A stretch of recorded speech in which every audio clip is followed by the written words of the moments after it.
एक नगर था। उस नगर में एक धनी व्यक्ति रहता था। उसका नाम था लाल जी। उसकी कंजूसी के वजह से लोग उसे लाला जी कहकर पुकारने लगे थे। लाला जी जब बूढ़े होने लगे तो उन्होंने एक दिन मन में सोचा कि सारा जीवन मैंने धन कमाने में खपा दिया, अब तक धर्म और पुण्य का कोई कार्य नहीं किया, इसीलिए मरने से पहले कुछ पुण्य का कार्य करना चाहिए। किसी से सुना था कि अंतिम समय में गाय का दान करने से सारे पाप मिट जाते हैं और मनुष्य को सद्गति प्राप्त होती है। लाल जी ने सोचा क्यों ना गाय का ही दान कर लिया जाए। मन में ये निश्चय करके वे गाय की तलाश में निकल पड़े। एक खजूर के पेड़ के पास उन्हें गाय भी मिल गई, लेकिन सौदा पटा नहीं। उस मरियल सी गाय की कीमत लाला जी को 2 रुपए से अधिक की नहीं लग रही थी, जबकि गाय बेचने वाला 2.25 रुपए से कम पर गाय को बेचने के लिए तैयार ही नहीं था। बात नहीं बनी तो लाल जी खाली हाथ ही वापस लौट आए। कुछ दिनों के बाद लाल जी बीमार पड़े और उन्हें जीने की आशा न रही। उन्होंने अपने बड़े बेटे को बुला करके गाय दान करने की अपनी अंतिम इच्छा प्रकट की। पुत्र बोला, आप जो आज्ञा करें वही होगा। गाय के अलावा सोना चांदी पैसा रुपया जो कुछ भी आप कहें सब दान होगा। तब तक लाला जी ने तुरंत कहा, नहीं नहीं, केवल गाय का ही दान बहुत है। लाला जी ने बताया कि फला जगह पर एक आदमी गाय बेच रहा है। कुछ समय पहले उसकी कीमत 2.25 रुपए थी। अब शायद कुछ रियायत कर दे, लेकिन तुम उसको 2 रुपए से अधिक कीमत न देना। पिता की आज्ञा पा करके पुत्र उस गाय बेचने वाले के पास पहुंचा और 2.25 रुपए में गाय खरीद कर ले आया। लाल जी को जब यह पता चला कि पुत्र पूरे पैसे चुका करके गाय लेकर आया है, तो सदमे से तत्काल ही लाला जी की मृत्यु हो गई। इस बीच गाय भी कमजोर हो चुकी थी, अतः लाल जी की मृत्यु के 4-5 घंटा बाद ही वह भी चल बसी। मरने के बाद लाल जी की आत्मा को यमराज के पास पहुंचाया गया और उनके पाप और पुण्यों का लेखा जोखा करने के बाद यमराज बोले, लाल जी, आपने कोई पुण्य का काम नहीं किया, परंतु मरते समय आपने एक गाय का दान अवश्य किया था।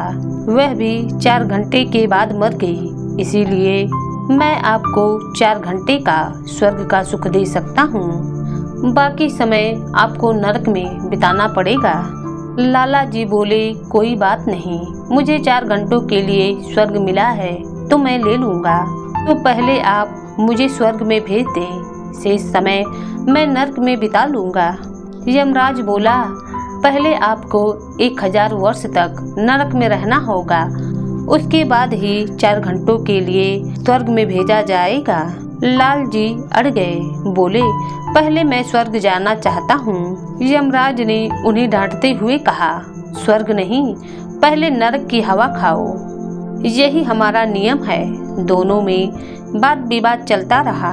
उसी समय गाय भी सींग वाली वहाँ पर आ पहुँची और उसने विनम्र स्वर में लाला जी से कहा, मैं आपका कमाया हुआ 4 घंटे का पुण्य हूँ, इसीलिए मैं 4 घंटों के लिए आपकी मदद करने आई हूँ। आप आज्ञा दें कि मैं आपकी क्या सेवा कर सकती हूँ। गाय को अपना सहायक पा करके लाल जी को साहस मिल गया। वे बोले, यह यमराज मेरी बात नहीं मानता, पहले मुझे नरक भेजना चाहता है। सचमुच ही अगर तुम मेरी मदद के लिए आई हो तो यमराज को तुम मजा चखा दो। ये सुनते हुए गाय अपनी सींग उठा करके यमराज की तरफ दौड़ी। गाय को आता देखकर यमराज भाग खड़े हुए और त्राही त्राही करते हुए ब्रह्मा जी के पास पहुंच गए। यमराज को भयभीत देखकर ब्रह्मा जी मन ही मन में शंकित हुए। यमराज ने अपने भय का कारण उन्हें बताया और अपनी रक्षा के लिए हाथ खड़े कर दिए। इस बीच गाय के साथ लाल जी भी ब्रह्मा जी के पास उपस्थित हो गए। ब्रह्मा जी ने बड़े ही शांत भाव से लाला जी को समझाया कि हमारे नियम के अनुसार पहले आपको नरक में ही जाना होगा। प्राणी के पापों का प्रायश्चित हो जाने के बाद वह स्वर्ग का अधिकारी होता है, इसलिए पहले आप नरक में जाइए। लाला जी अपनी बात पर अड़े हुए थे। वे बोले, ये नहीं हो सकता, पहले मैं स्वर्ग ही भोगना चाहता हूँ। ब्रह्मा जी ने क्रोध में आकर के डांट दिया कि तुम्हारे लिए हम अपने नियमों का उल्लंघन नहीं कर सकते। जीवन में तुमने कोई पुण्य का काम नहीं किया है। 4 घंटों के लिए केवल तुम्हें स्वर्ग की प्राप्ति हो सकती है, जबकि हमारे पास ऐसे जीवों की कमी नहीं है जो जीवन भर पुण्य कमाते रहते हैं। उन्हें भी पहले नरक में भेजा जाता है, बाद में स्वर्ग की प्राप्ति होती है, इसीलिए पहले नरक जाओ। बात बढ़ती देख करके लाला जी ने गाय की तरफ देखा और बोले, ये ब्रह्मा जी भी मेरी बात नहीं मानते, जरा इनकी भी खबर ले लो। ये सुनते ही ब्रह्मलोक में हलचल मच गई। ब्रह्मा जी वहां से निकल करके सीधा विष्णु लोक में पहुंच गए। उन्हें सारा वृत्तांत कह दिया। विष्णु जी भी लाला जी से बोले, यह संभव नहीं हो सकता। नियमों का पालन देवता और दानव दोनों के लिए ही जरूरी है। इनकार करने पर लाल जी ने गाय की तरफ देखा और कहा, अब जरा इनकी भी खबर लो। अब ब्रह्मा, विष्णु और यमराज तीनों भागे भागे कैलाश पर्वत पर पहुँचे, जहाँ पर भगवान शंकर विराजमान थे। अचानक इन लोगों के आने का कारण भगवान शंकर को बहुत दुख हुआ। उन्होंने भी लाला जी को यह निर्णय दिया जो ब्रह्मा, विष्णु और यमराज जो पहले दे चुके थे। इसी बीच गाय के भी 4 घंटे समाप्त हो चुके थे, इसीलिए वह वापस लौट गई। लाल जी अब बिल्कुल असहाय हो गए थे। उन्हें भगवान शंकर के अंतिम निर्णय को स्वीकारना ही पड़ा, परंतु लाल जी बहुत ही चतुर बुद्धि के स्वामी थे।